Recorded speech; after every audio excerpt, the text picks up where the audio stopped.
This episode is brought to you by Bound Hat Company. Discover Bound Hat Company, where high-quality hats meet a greater purpose. Each hat is designed not only for style, but also to give back, with proceeds supporting charities like the PTSD Foundation of America. Whether for the outdoors or everyday wear, Bound Hat Company has the perfect hat for any occasion. Shop now at www.boundhatco.com and join the movement to support veterans and meaningful causes. Bound Hat Co. Style that makes a difference.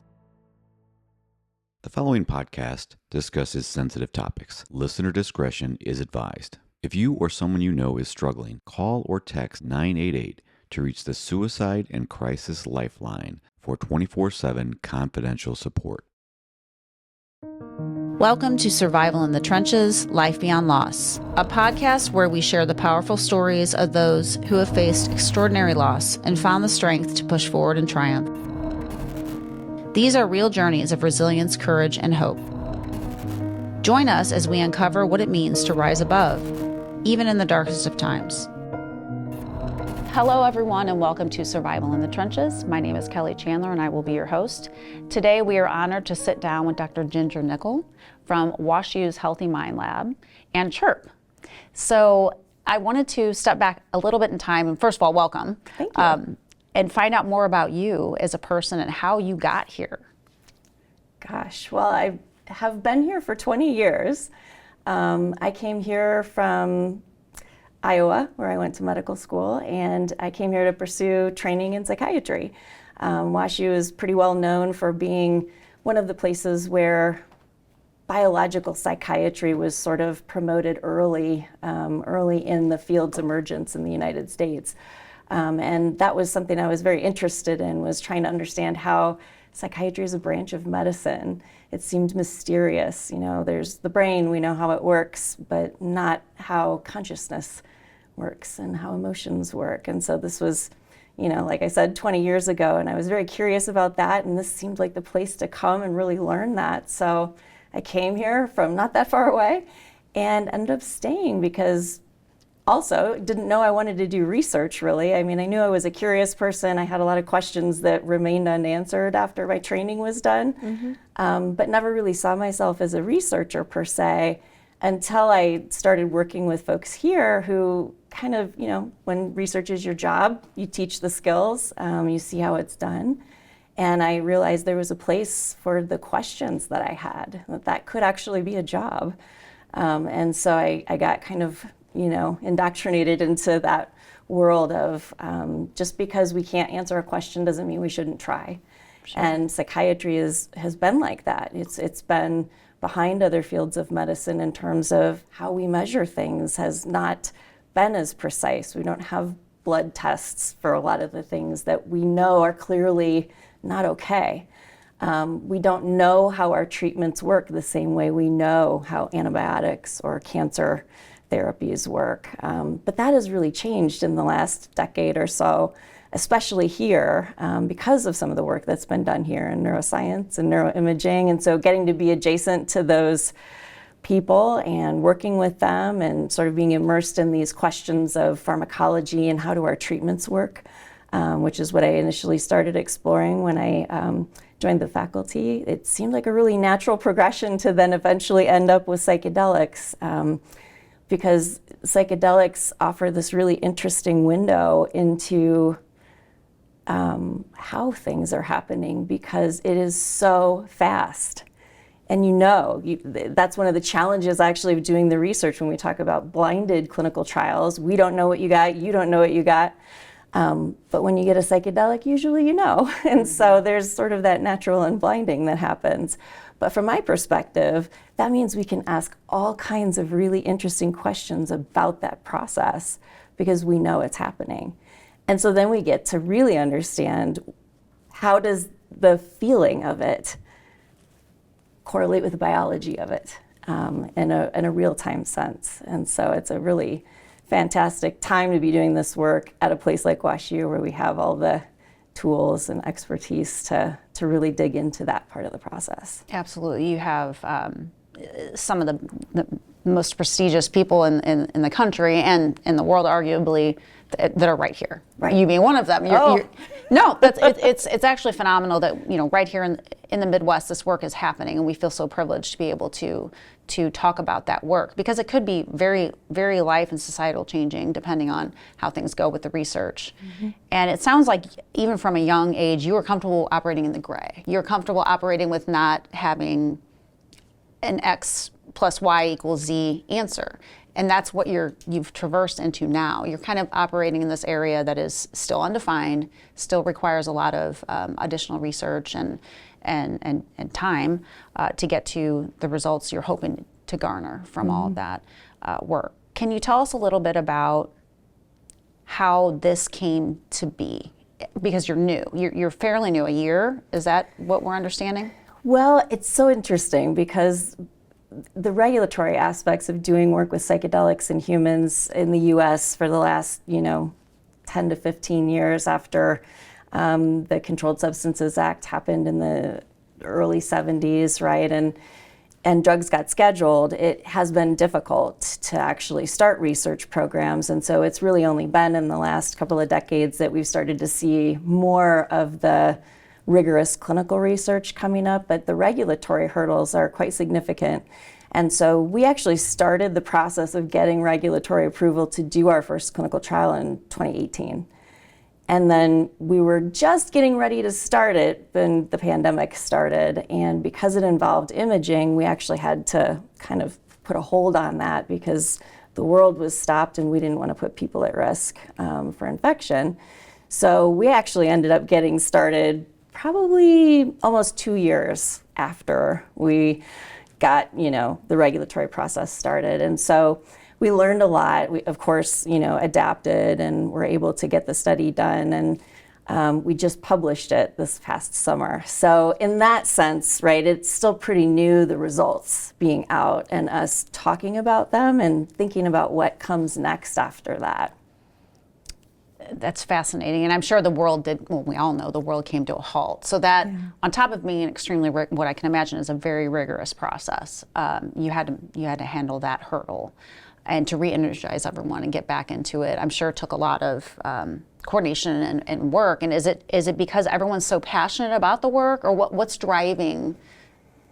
It's sort of, I think, a combination of, it's very interesting. It's an opportunity for us to learn, and not just learn about what psychedelics can do for human suffering, but what psychedelics can mean in terms of a tool of how can we learn more about ourselves, and what does healthy functioning look like? What does consciousness look like? What does spirituality look like? Down to the process of how the brain connects with itself as we're having experiences. So it is just an amazing opportunity to be able to think about everything we can learn. But at the same time, there's really profound human suffering in the world, more so now, I think, than I've ever seen in my lifetime. And certainly we've been in a mental health crisis the whole time I've been a psychiatrist. It's never not been a workforce shortage, people dying of suicide, that really, like, preventable deaths, and just really, terrible things happening in the world that have to do with mental health. And so that's another reason I think we all feel very compelled to explore the possibilities of what psychedelics could do to help people, at the same time understanding that we are actively every day learning more about maybe who isn't safe to get them, or who we might need to think about getting more doses or fewer doses or micro doses or bigger doses. And so there's still a lot of questions about how can we optimally deliver.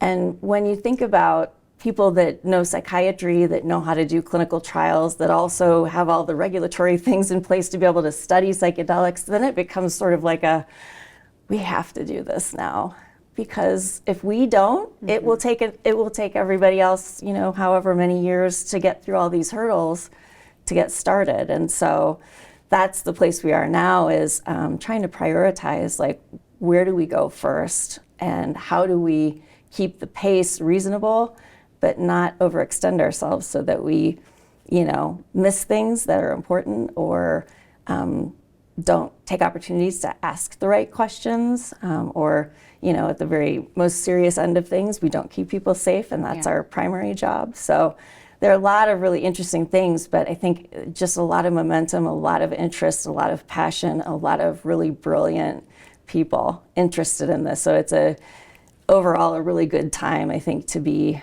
pushing forward in this direction. And so from that perspective, it being relatively new for us here is also exciting because people are curious and asking really good questions and wanting to help. And I think that really just, makes the job more interesting and fun and better and rewarding, and makes it easier to work hard. So I believe that 100%. And it's the promise of something new that really could help and heal in a much faster format than what is out there today. That is, I'm sure, very exciting, and doing it the right way. I mean, you're, as I have been calling it, three-legged or three-stool approach, a three-legged stool approach. You, Leo, Rebecca, the different perspectives. It's very unique. It's very interdisciplinary.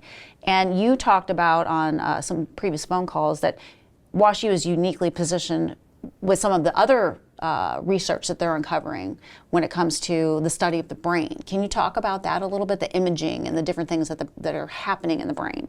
Yeah, so one of the things that we kind of decided early on we wanted to try and do with psychedelics was use a brain imaging approach that's called precision functional mapping. And what it essentially boils down to is several different neuroimaging methodologies that happen inside a MRI scanner, and a lot of hours of scans on one person. And so the way that we think about research when we're trying to figure out what the results mean, we have to think about the power, the statistical power that we have to really know if what we see is the result of chance or is real. And that's the power of lots and lots of people in a study or lots and lots of measures on a single person. And so that's what this methodology really does, is it harnesses repeated measures within a single person so that we can sort of weed out the variability that happens when people move, or just on a day-to-day basis if you're sort of feeling off or maybe didn't get enough sleep or woke up and forgot to take your vitamin, those things that we don't know exactly, how that might impact things, but we know it probably does.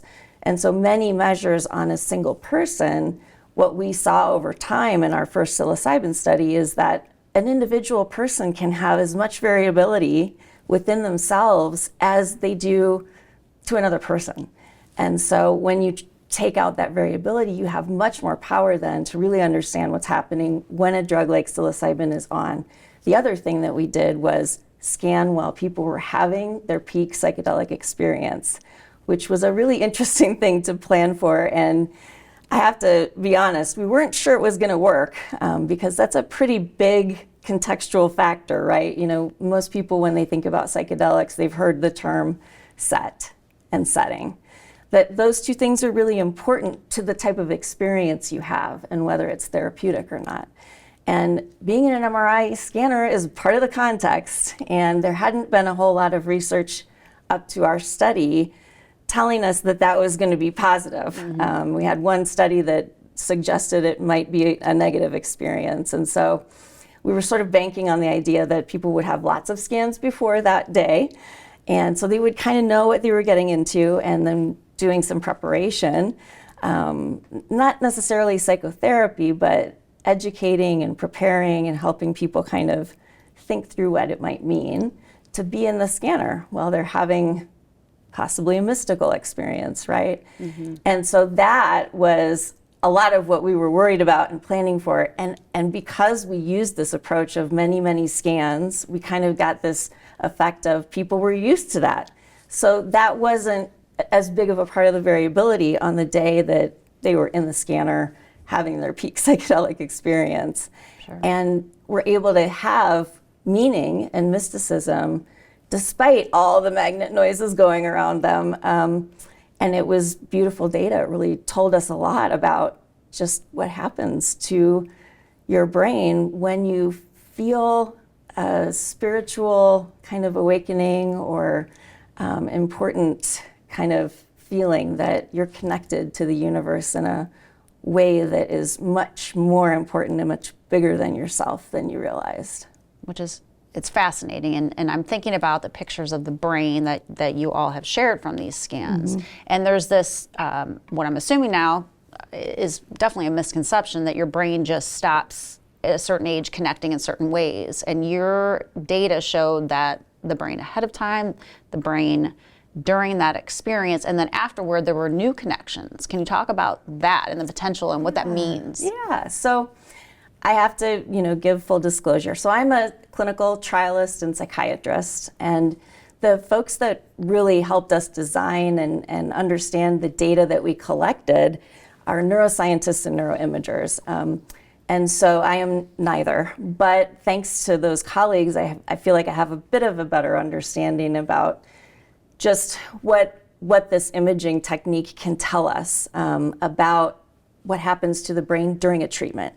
Not just before and after, but during. And I think that's what's really also very unique about psychedelics, is that there is obviously something happening, and we can capture that, and we can make correlations about the light of God happened when this sound started.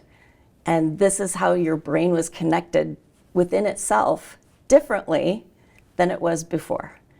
And those differently connected parts, some of them persist for up to 3 weeks.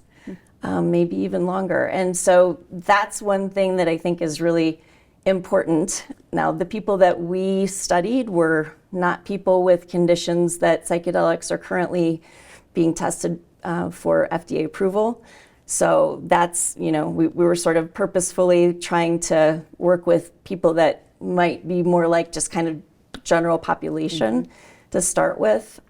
But even in people with no diagnosable mental illness had really significant differences in the ways that they're parts of our brains that sense where we are in space, in time.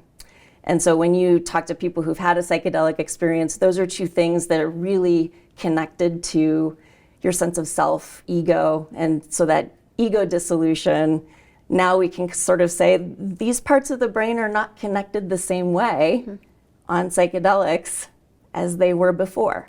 And that reconnection, that differently connected part, is persisting. And that kind of helps us understand then when you think back to that psychedelic experience that was mystical or really important and different,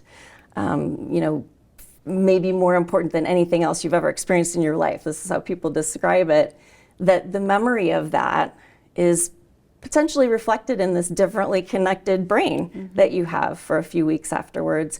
And that may be actually quite important for helping people then to persist in doing the cognitive work that then helps consolidate that new perspective, that new way of thinking about yourself and the path forward. It's phenomenal. So right now, and you've started with the more general population, at least that's where you were. Are you still in that phase, or are you going down a road of approaching, maybe it's the PTSD population, or it's people with severe depression or a certain condition? Where does it go from where you are right now? Yeah, there are so many things to explore, but what we have been focusing on in the lab for the last many years is actually depression.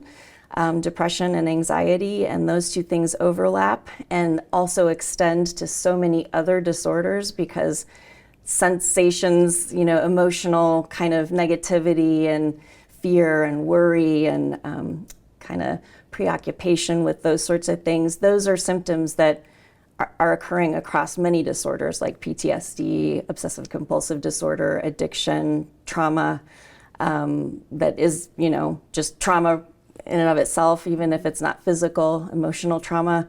And so one of the places that we see a lot of overlap is in those depressive symptoms that have also anxiety, essential workers and burnout. This is another place where there's some similarities. And so kind of drawing from those, similarities across those disorders, what we've started to look at is depression, in particular treatment-resistant depression. The other place that we're interested in is pain, chronic pain in older adults in particular.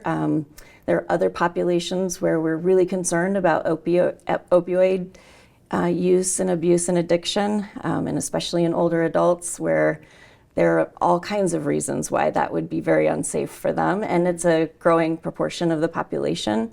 Veterans, essential workers, these are all people who have been through so much, traumatized, aging faster because of these things, maybe dealing with more pain emotionally and physically. And so psychedelics may have some effects that are not just in the brain, but elsewhere in the body in terms of how they are interacting with, say, for example, inflammation, and how inflammation can cause some of the pain that we experience, some of the changes that we see in the brain that are associated with premature aging. And so there's a lot of hope that psychedelics can, through those activities in the central nervous system, also extend to healing other parts of the body that are connected by the nervous system. So that was kind of a long way of saying it's basically everything. Yeah. But we want to be really reasonable and sort of trying to investigate the things that are most proximal to what we know we have measured and that we know are already connected, and start with those places, because I think the other thing that we sort of have, there's a danger that people will get maybe overconfident or overly excited and kind of going in the direction of trying things before we know whether they're safe or whether they're really going to work. And that's another open question. Not everybody has a mystical experience. Does that mean that you don't benefit? Probably not, but maybe not, right? Maybe there still is benefit to be had. If you're on certain other medications, you might not have some of the psychedelic experiences. Does that mean that it didn't work? And then there's a small percentage of people that don't have a therapeutic effect. They might actually have a adverse kind of experience that in itself is traumatizing. And we don't have good ways to predict who those people are yet, which is just another way of saying we need to understand, those aspects better, not just so that we can give the treatment to the people that need it most, who are most likely to benefit, but also to protect people and continue to investigate other things that might help people who aren't going to respond to psychedelics. So it sounds, and everyone has concurred, that it's highly personal. It sounds like it's a very personal experience, and part of your research is finding probably the commonalities and identifying the types that it will work for. And I know that probably takes a number of years to accumulate. So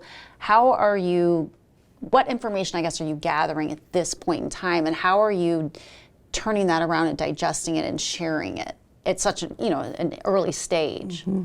Kind of laying that groundwork, we sort of did stack the deck in our own favor to measure what we wanted to measure, which was just to be able to, for the first time, say, this is what it looks like. Mm-hmm. And I think it's also worth clarifying that, neuroplasticity is a term that we talk about all the time with drugs that work rapidly like psychedelics do. So the other drugs that we know are sort of in this category of rapid onset, have antidepressant effects, are MDMA or ecstasy, and ketamine, right? And ketamine is an approved rapid onset antidepressant. It's being used in clinical settings now. And one of the things that's really interesting about the ketamine story is that in our clinical trials, when it was being tested, there were some really profound changes that you see, just like with psychedelics, right? Similar kinds of stories. But after it was approved, all of the clinicians that, had that experience, right, we're seeing our patients really not have that profound of an effect out in the world. And I think that tells us something about the dilution of the effect, that when you're in research, things are very controlled. We're having therapeutic interactions with people even if we're not intending to. And that changes the context of the experience for people. I think there's also something potentially different about being in a research study where there's a sense of purpose for you as a participant. If you're really, doing research right, you're helping people understand the importance of what they're doing, right? And encouraging it. And we also have much more contact with people. So that is part of what we're also trying to understand is, this window of how long is this effect lasting for people? And what can we be doing during that period of time, right? So ketamine gets approved without there really being a therapeutic component, but it's not new that therapy helps all of our medicines work better, right? And that goes back to just your narrative of why and what the experience means is always going to be important for healing, whether it's mental healing or physical healing. Like, what was the story about that experience? And that is going to change whether you're proximal to the experience right afterwards, a few days later, a few weeks later, and having opportunities to tell and retell and understand that story as you're telling it, and having feedback and, dialogue about it.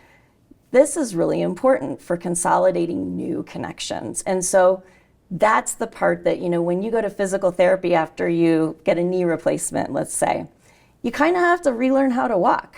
And there's a period of time where you can't. And so there's a pattern of non-use that happens in the nervous system. And the nervous system is amazing at adapting to that sort of scenario. Basically, it goes around. And so then you get, with the pattern of non-use, you get the other side gets stronger to take over, right? So then you have to do the hard work of working through the pain to get that new pathway stronger. And that's not, people don't usually willingly go into pain, right? They don't necessarily want to, because pain could be a signal something is wrong. But that's why you need a guide to be like, okay, this pain is safe, this pain is not. Mm-hmm. And here's how to tell the difference. And that's always the way I think about it as a clinician. My job as a psychiatrist is to help somebody who is suffering to know what's necessary and what's unnecessary. And there's always a sort of necessary suffering with learning or doing something new. It's scary. You don't know necessarily what's going to happen. But it's our job to protect people from the red zone pain, the pain that really is not helping, right? And to help them then learn that for themselves. And so psychedelics open this window for us. They create this, plasticity, we think, and there's this window and then this narrative, this like, what's my history and story and what does this mean? And where's the pain? And what's it like now? What was it like before? How is that different? How is it better? How is it maybe the same or, not better? And we think that this altogether, this whole picture is super important. The problem is that in psychiatry, what I love about it is that we get to use our personalities as a therapeutic agent, right? We get to have conversations with people. We make people cry as they're telling us about what their life has been like, right? And then that helps us understand so we can figure out how to make the crying happen less. Not everybody has time to do that. Not everybody's good at it. It depends on how resilient you feel, how well you can, balance that, right? And so over time, historically, psychedelics have been such an important part of cultures where we're talking about like major life events, understanding spirituality, solving big problems, connecting to our communities, but there's always been a guide. And that guide is someone who knows. They know personally, usually, right? Like they know the way. They're sort of like shielding you along the path and helping you to make meaning of it, and then interpreting for the rest of the community, what does this mean? That's a lot of power. And right now, we have a mental health system where we don't necessarily protect the people who we are putting into this guide position. We aren't necessarily training people to do this systematically, right? People are interested, they're trying to learn, but we do have to protect and grow this workforce to do this right. And I think that people who've had the experience or understand what that healing is like can really be powerful advocates of change for helping people find it and have the right kind of experience.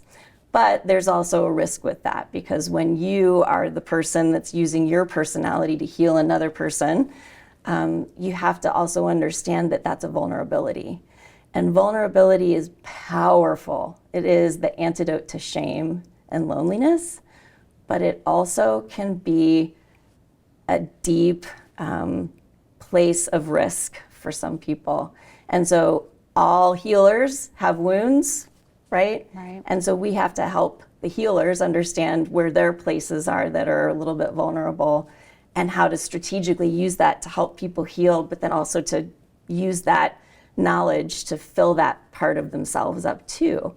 And that's, I think, where healthcare really has to, change. And I'm really hopeful that psychedelics will be an opportunity for us to say, let's keep our healers healthy.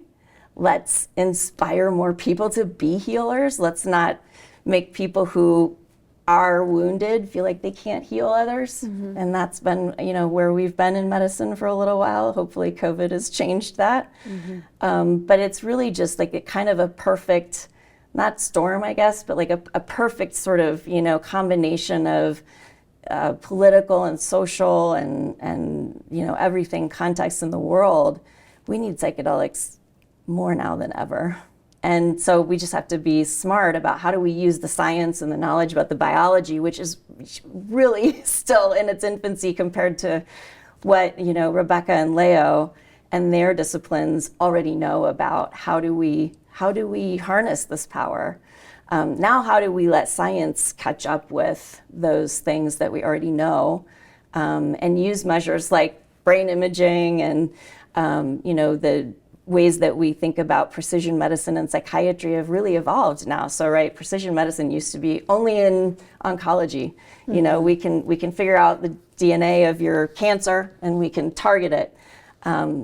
Precision psychiatry is here, but the tools that we use to measure these outcomes are not clinically available because they're labor intensive and very expensive. And so that's the other piece of this where Healthy Mind Lab comes in, is how do we do precision clinical trials? How do we test these measures so that we can validate them, simplify them, help get them into clinicians' hands, and help clinicians understand how to use them so that we can chart progress when, the next ketamine comes, which it will. It's either going to be MDMA or psilocybin. We need more research, but this is the kind of research we need, is the precision clinical trial that measures with these fancy, awesome technology, laden approaches, and the people who are brave enough to get in the scanner across the street, by the way. We give you psilocybin, and then before it takes effect, we go over across the street, get into the scanner, and then we go, right? So people that were brave enough to do that with us, how do we honor, how can we be good stewards of what they've contributed to say, okay, we're not going to make everybody do that. What's the next best thing? And so the next best thing might be a measure like an EEG or transcranial magnetic stimulation, which is basically the magnet without the MRI, and really trying to understand how we can measure those same things that we saw in more people as we go through treatment.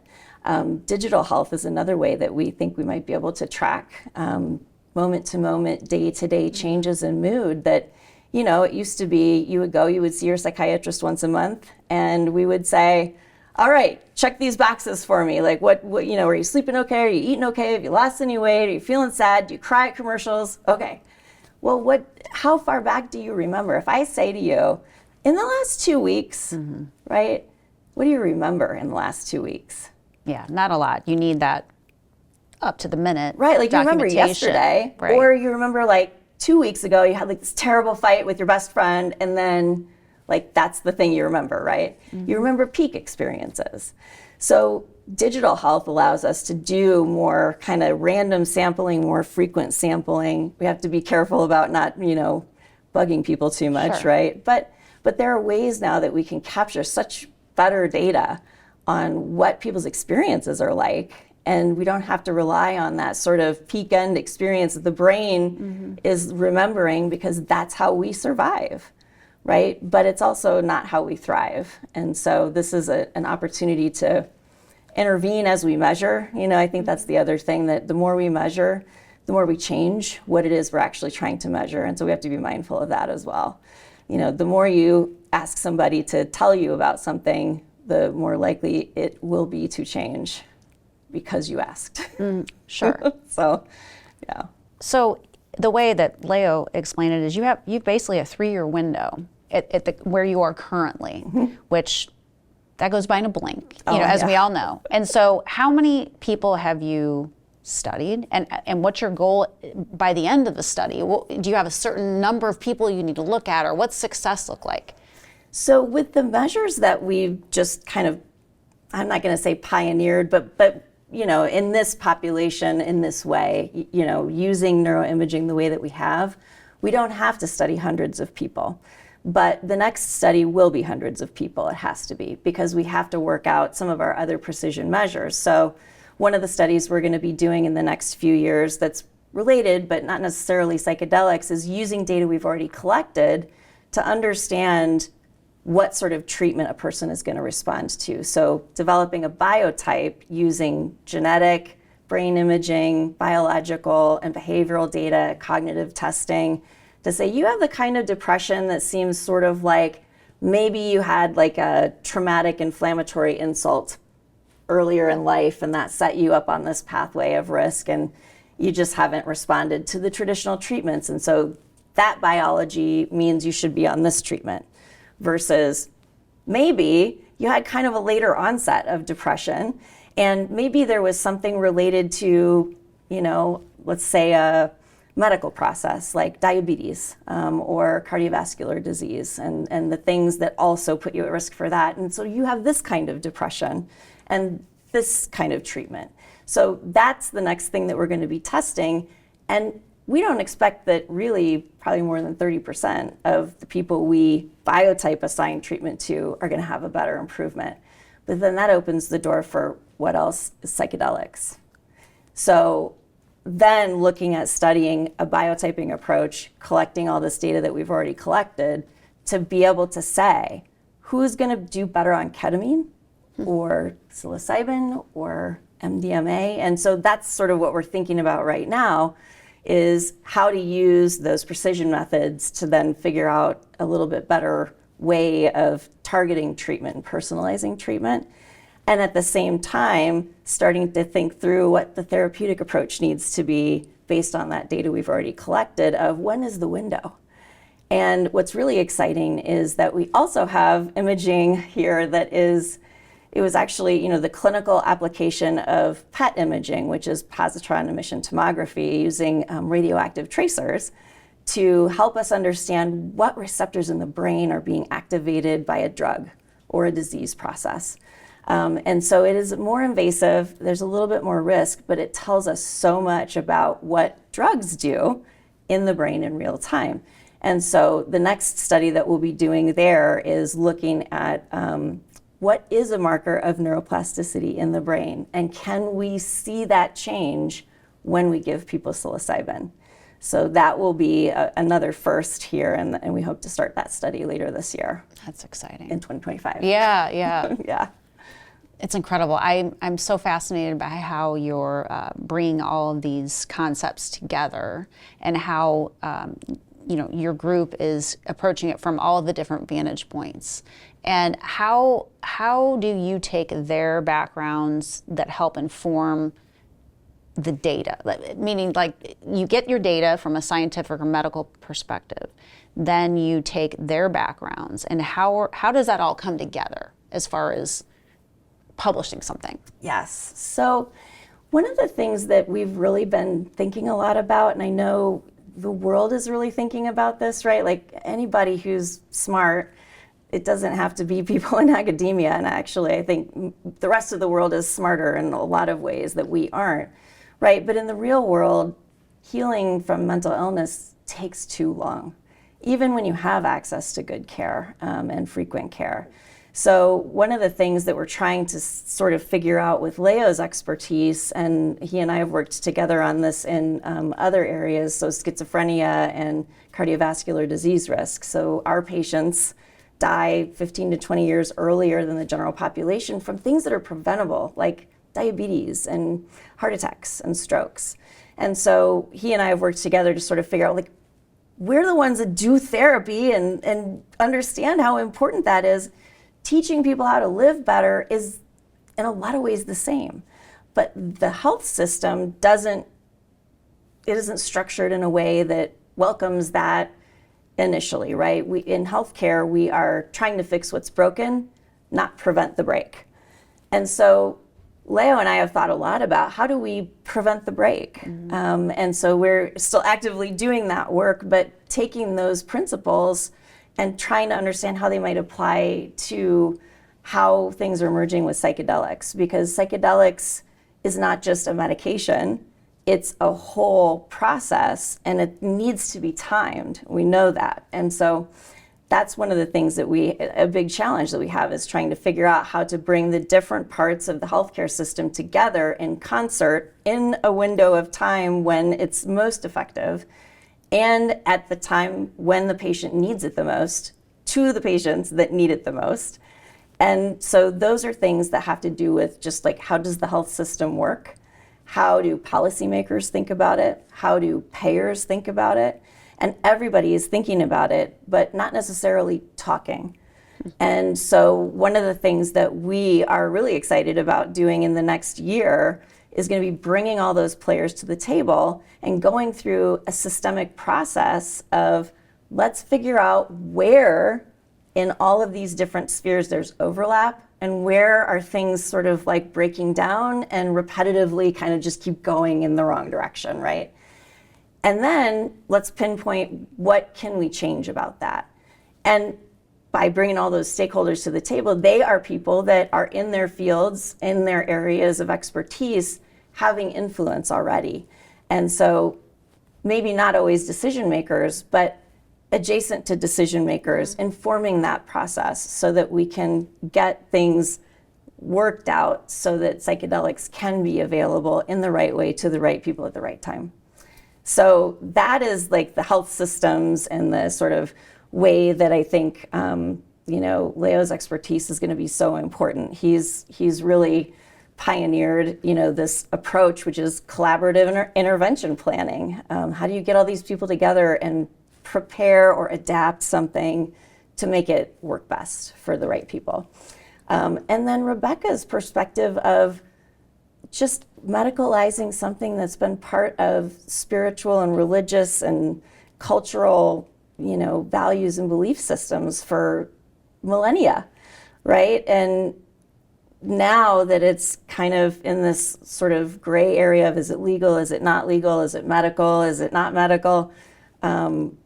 That's where I think her understanding and the language that she uses to sort of talk about and think about and ask people the questions that really matter, so that they're thinking about it. Because if you think about it, mental health is kind of like its own subculture of healthcare. And if we think about it that way, then we also have to think about in specific settings, there are microcultures and whole ecosystems of ways of knowing and learning and understanding that we have to be prepared to be surprised by, and then quickly move along with that to how do we get to a place of common understanding that can we make this work here or will it work better somewhere else? And so I think that has a lot to do with just we're developing a narrative as we go, right? And then I get to have their influence of I'm not, always talking about the medical pieces, but eventually the medical pieces will be important as we learn more, and then kind of translating that into, how we were talking before about what does neuroplasticity really mean, Is it really like your brain is like Play-Doh and we can just get in there and, kind of mold it? Not exactly. We still need to figure out what that molding process optimally looks like. But I'm really hopeful that we will be able to do that with what we've started. And is 3 years long enough? No. No, but 3 years is long enough for us to, at the end of that, know what we need to do next. And so I think that's our goal, is we're going to try to get everyone at the table and just promote dialogue. Which is so necessary, especially like you said, mental health should be its own category because it's out there as a known problem, I feel like, but it's just not given the attention it deserves, nor the stigma needs to go away because we understand this is a problem. And I love that your team is trying to get more constituents, if you will, to the table to discuss the potential. Is there an opportunity, and that's one example, like say you went to the government or you had something of a larger group looking at this. Say you have, patients with PTSD, can you show, because we talk about veterans being an issue and suicide and PTSD, a huge problem that all we do is talk about it. That's at least how I feel. Yeah. Can you target that population, run studies versus a control group that's not getting anything to show that from that level so people at maybe a government level can see the benefits and put funding toward it to address some of these bigger systemic problems that we have with certain populations? Is that an approach that has been talked about? Yes, and actually I think we're at a really interesting juncture right now where we might even see things happen more quickly because finally people are listening, right? Like this is it, and it's taken far too long. And I think the harms and the repeated injuries that have happened to veterans, law enforcement, healthcare workers, teachers, construction workers, like the backbone of our society, our bravest and our strongest and smartest people are just suffering too much.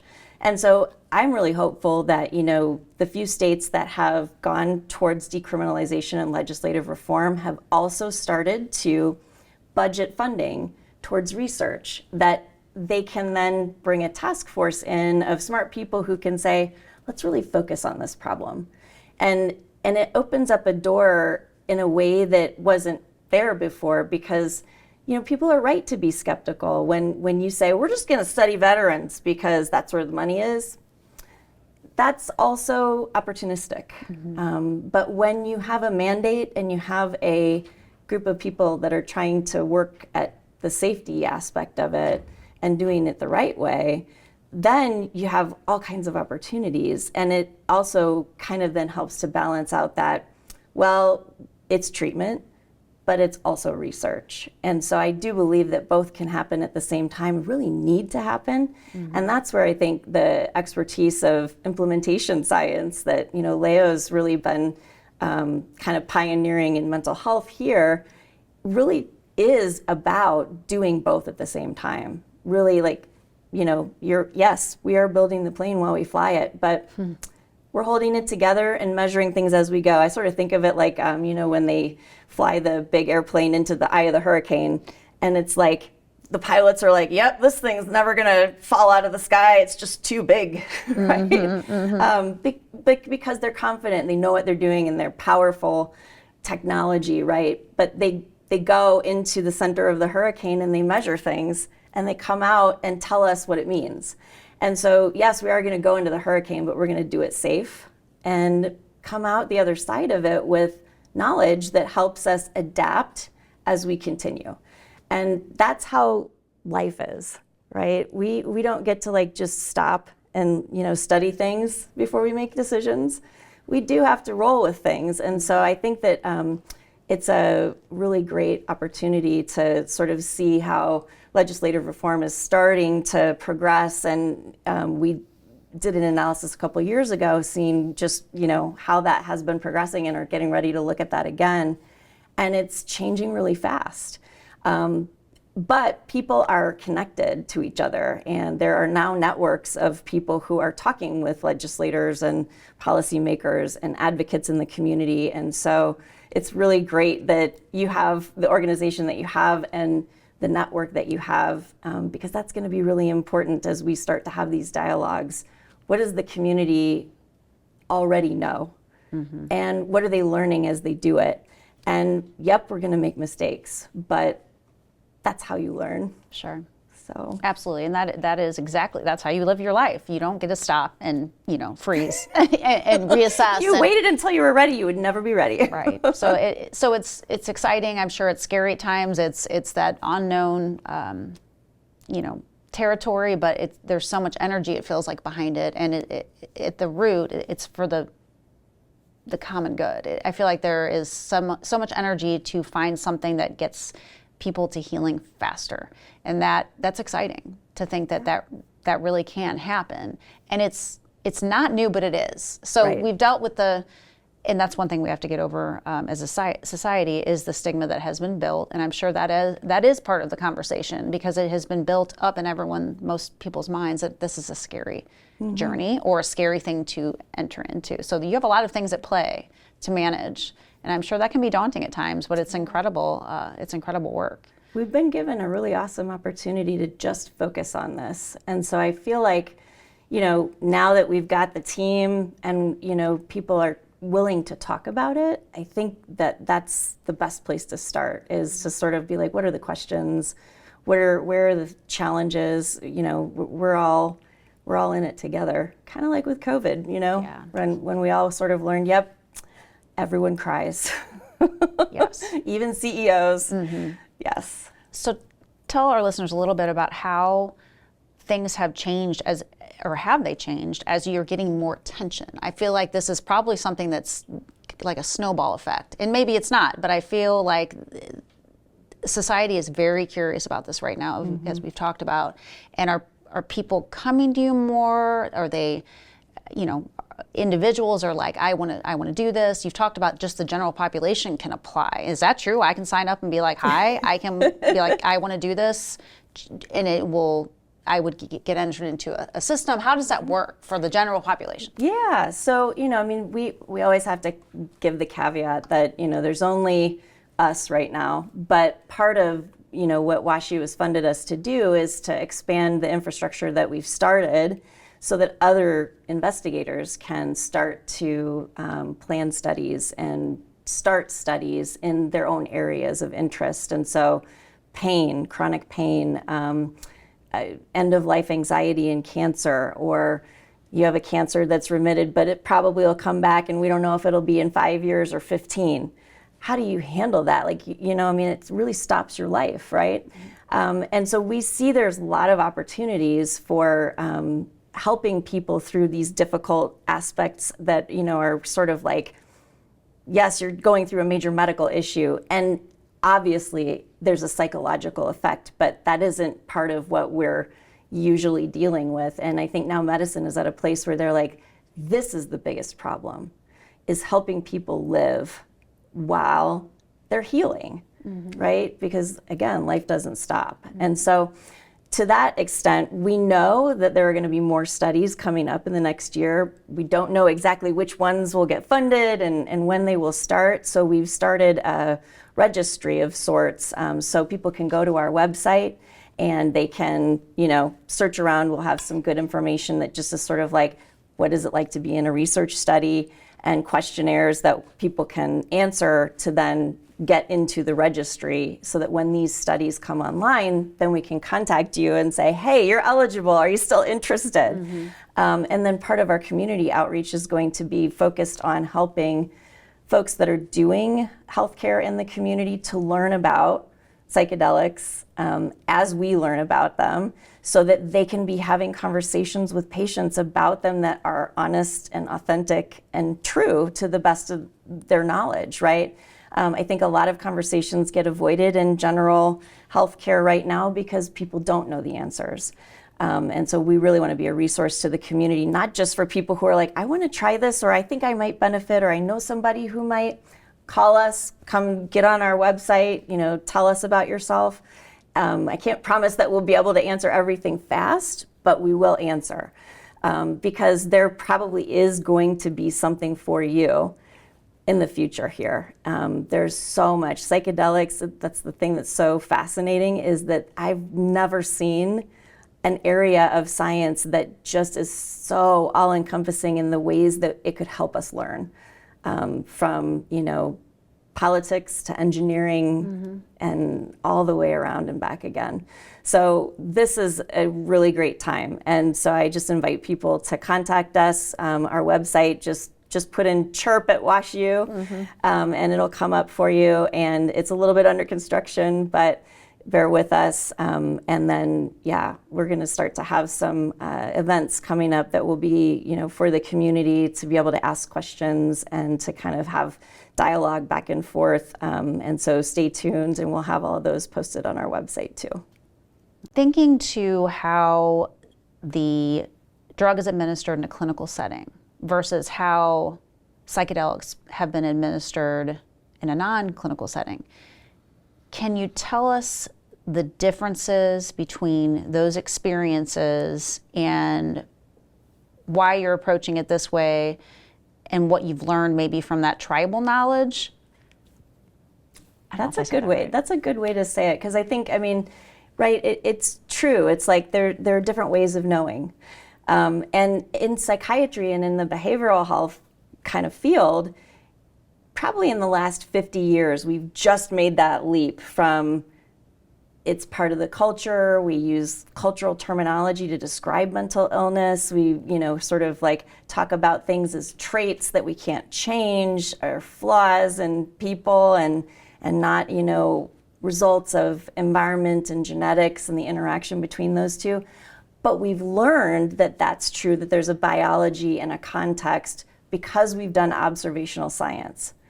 And that is really powerful. It's not the same as a clinical trial, but observing and giving a narrative to what we already know from those observations, bringing that forward to inform how we move through the clinical trials now and measure things is going to really be important for how we then start to move into a socio-ecological model of delivering care. So where we've been with psychedelics is, over many hundreds more years than we have with psychiatry, of course, but a similar process of stories, oral traditions, rituals, spirituality, beliefs, culture, observation, systematic observation, observing of patterns and predictability and investigating more, and then intervening and testing hypotheses. This is where we exactly are right now. And we've been there in psychiatry. This is how we've learned about brain development, child psychiatry, and how your brain changes throughout life. It doesn't just stop when you turn 18. These are all processes that we know how to use in psychiatry. So that which I think was sort of like a stumbling block in the last few decades where there wasn't a lot of research going on is actually a superpower now, because now we know how to harness that observational, experiential knowledge and wisdom from the people who've been doing psychedelic assisted therapy in communities and in indigenous cultures, while that all was sort of stopped and there wasn't as much science going on. We can use it. Mm-hmm. But this is where it's really important for voices like Rebecca's to be there to help facilitate those conversations, right? Because there is this kind of, there's an establishment, then there's the world, and there isn't always trust between those two things. But that's where history and narrative and observation and dialogue becomes even more important. And now we have systematic ways of doing that we know work if we do it in ways that Leo has, sort of worked through, right? Like, how do we bring the right people to the table? What questions should we be asking? And then once we ask those questions, we think about it really hard and then figure out what questions we forgot to ask. And we go back and say, hey, can you come back and do another one?